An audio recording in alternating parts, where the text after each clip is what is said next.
Congratulations! You're almost finished with the course and ready to register. Let me show you how to register as a cottage food producer in Minnesota.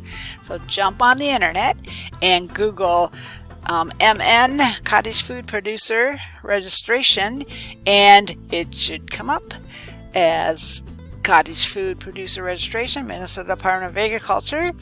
And you click on that and it'll bring you to their registration page.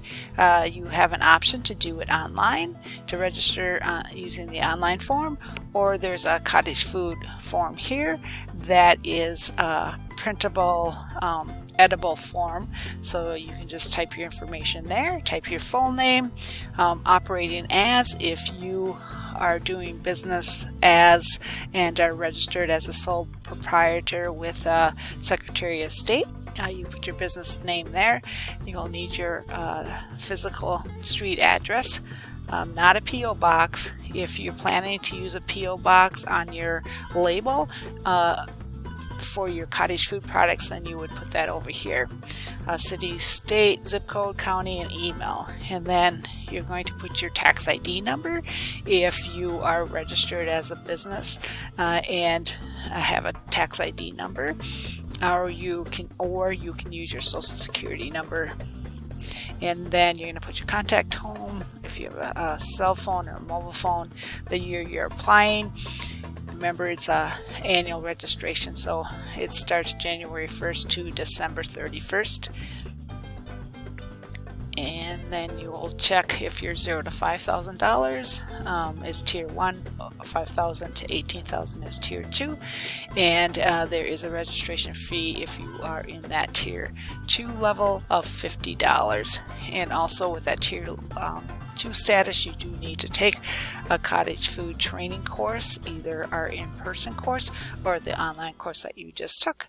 And then you're going to initial here that you attest and verify that you'll produce only foods deemed potentially hazardous and allowed under the cottage food exemption. And then you will either mail the form in, copy it, or print it and mail it, or you can email it, only if there's not a fee that you have to pay, and that would be less than $5,000. But if you pay a fee over $5,000, then there is a $50 fee. So if you want to register online, fill out the online registration form, scroll down to step 3, and you're going to and then you will click on the MDA Online Licensing and Payment System. And then you're either going to do a new license or renew a license. And renew, if you had a cottage food producer registration last year, you would renew. If you're new, then you need to apply for a new license.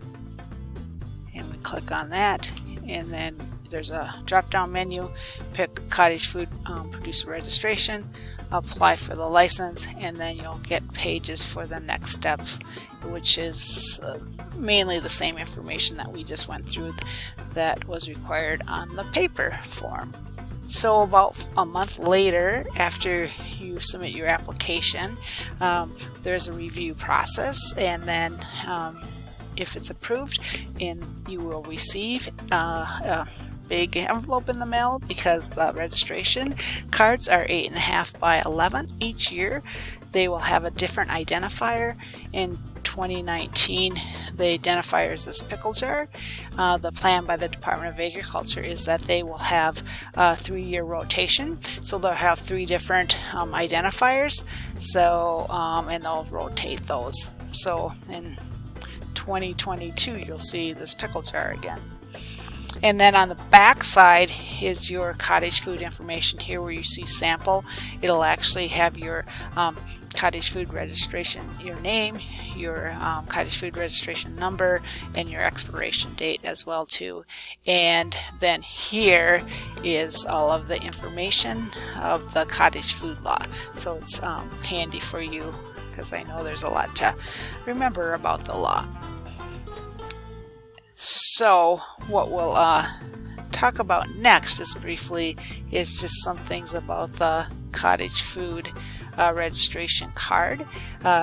The one you get in the mail from the Department of Agriculture will have a Minnesota state watermark on it, and that is your official registration. Carry the original card with you when you go sell your product. You don't have to display it at point of sale, but if an inspector's there or a market manager, event manager may want to see that. You may copy the registration card to keep it in the file, but remember, the original one is the official registration. If you do lose it or it gets damaged, you can contact the Minnesota Department of Agriculture and they can issue a new one. And then in mid-November, you will receive notification in the mail or email from the Minnesota Department of Agriculture that you need time to renew your cottage food registration, and so then you would renew for the following year. So it's an annual registration. The cards are good January 1 through December 31st. So go out and get registered.